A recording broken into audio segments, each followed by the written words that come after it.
All right, guys, so today we are going to look at the end of World War I and kind of the big impacts that are going to happen worldwide with the end of this global conflict. So the war is going to come to an end. The U.S. support and just how the government's able to rally troops, build up our army, get financial support from the public really helps turn the tide of the war. Something that is going to happen in Europe, quick aside, is the fact that the Ottoman Empire is going to have to pull out of the war. Austria-Hungary is also going to have to drop out of the war. So really, it's only Germany towards the end of the war that is left fighting against Great Britain, France, the United States, and to a certain degree, Italy.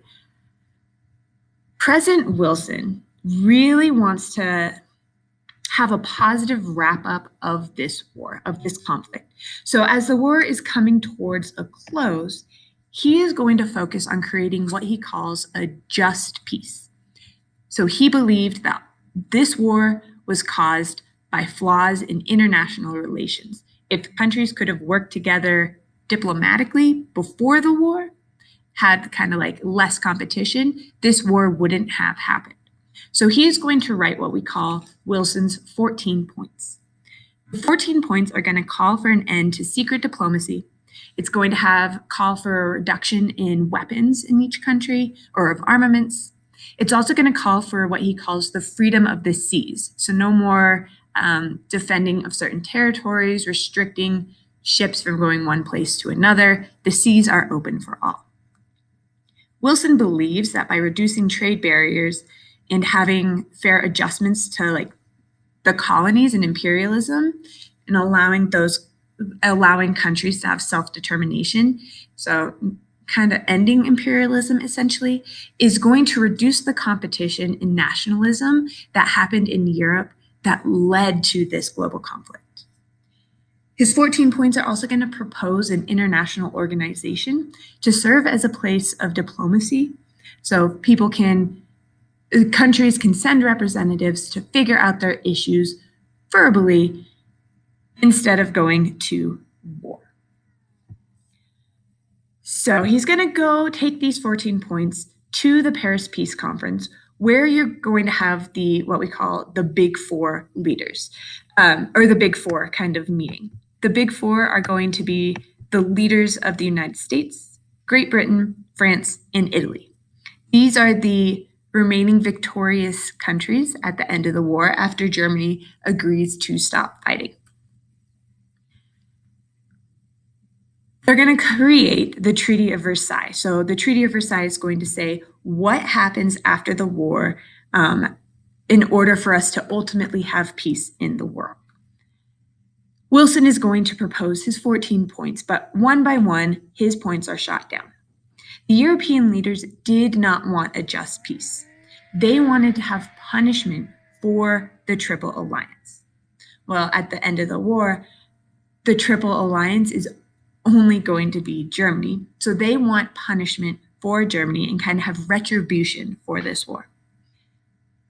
With the Treaty of Versailles, what we're going to see is that they are saying Germany was guilty of causing the war. Germany had to pay all of the winning countries back for the cost of war. So millions and billions of dollars, huge, huge costs that the people of Germany are going to now have to pay the victorious countries. Germany's military is going to be reduced from a standing army to maybe you could call it a police force. Its weapons are going to be restricted, or they can't have any weapons in their country for their police force. And its territory, all the territory it's claimed through imperialism, is going to be divided up amongst the Triple Entente, so the Big Four leaders. At the Paris Peace Conference, you're also going to see this decision to not end secret diplomacy. We're going to still have this big sentiment of nationalism in all of these countries. This idea of secret alliances are also going to remain a thing like they were before World War I is going to start out. The Paris Peace Conference is going to see this idea of wanting to create a diplomatic center for representatives from major countries to come figure things out together. This is going to be called the League of Nations.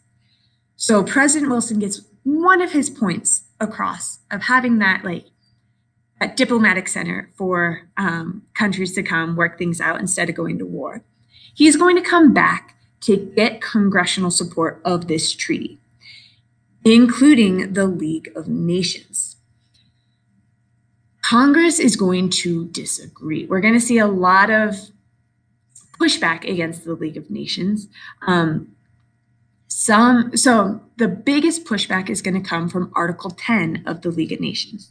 Article 10 is saying that the United States needs to respect territorial integrity of every other member of the League of Nations. Some members in Congress feel that that is an overreach of power of an organization outside of the US. They feel it as a limit of power of American government to decide how they interact with other countries and how they view territories around the world. Other people in Congress are worried about joining the League of Nations, not because they feel there's a limit on American government power, but because they feel the League of Nations was a way that the United States would become entangled with European problems. So instead of saying we will not get involved, we would be forced to be involved in case something happened, just if something happened in the future. So the US Congress is going to shoot down the League of Nations. President Wilson is struggling with health problems at this time, so he's not able to really fight for it in Congress. And with no big advocate for the League of Nations, it's going to be shot down. The League of Nations essentially is going to be this really weak entity in Europe. People aren't going to take it very seriously. So essentially, because the US decides to not support the League of Nations, it's a failure before it even begins. But the United States is going to come out very, I want to say, victorious or on top at the end of the war. We got ourselves into this major world conflict, and we are going to come out with, in comparison, very minimal damage compared to the other countries involved. Other countries are going to see a lot of problems with their infrastructure. Cities and towns were destroyed during World War I. Their economies are really going to struggle.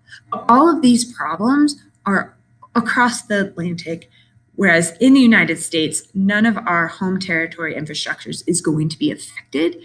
So we are going to be able to kind of continue to grow after the war and into the 1920s, while the rest of the world is going to be struggling, especially economically. Go ahead and answer your questions, and I will see you tomorrow.